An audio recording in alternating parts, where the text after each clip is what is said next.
S 1. majem je cena storitve pomoč družini na domu v brežiški občini za uporabnike precej nižja. Sofinanciranje storitve so povečali na 70%, kar pomeni, da se je cena pomoči na domu zmanjšala za 23% oziroma znaša 5,6 evra. V proračunu za letošnje leto zanjo zagotavljajo 175 tisoč evrov, kar je za 20 tisočakov več kot lani. Je pa to čisto odvisno od tega, koliko bo uporabnikov. Tudi če bi bilo uporabnikov več, bomo do konca leta še ta sredstva povečali, tako da to je povezano z sredstvi, ocenjujemo pa, da bo te sredstva dovolj. Storitev pomoč družini na domu je lani v povprečju potrebovalo 86 občanov na mesec, za pomoč starejšim in invalidom na domu pa skrbi 10 izvajalk.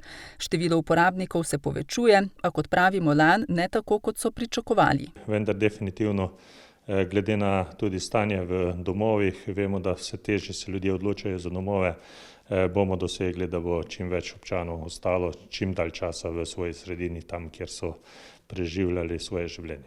Odslej nudijo možnost te storitve tudi med vikendi in prazniki. V letošnjem in lanskem letu so kupili 6 avtomobilov, s čimer po Molanovih besedah znižujejo stroške najema vozil in samo osnovno ceno. Občina pa poleg tega tudi intenzivno gradi dom, ki je bil včasih dom starejših občanov, sedaj ga občina prevzela. V lanskem letu je uredila bivalne enote za varovance VDC-ja.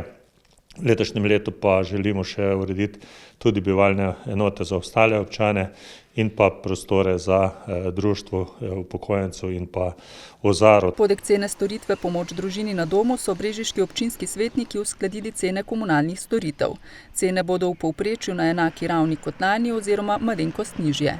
Seveda treba pa tu povedati, da prav tako opažamo, da občani pa vse več bioloških odpadkov odlagajo v kanto, kar pomeni seveda, da pri kompostiranju niso več tako marljivi, kot so bili v preteklosti.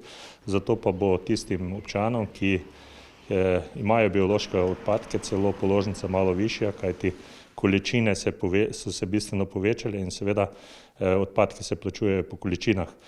Na splošno pa večini občanom bojo položnice minimalno za kakšen evro celo nižje, kot so bile lansko leto. Občina je Komunalo Brežice, ki je v njeni 100-odstotni lasti, lani in v letošnjem letu dokapitalizirala za 150 tisoč evrov.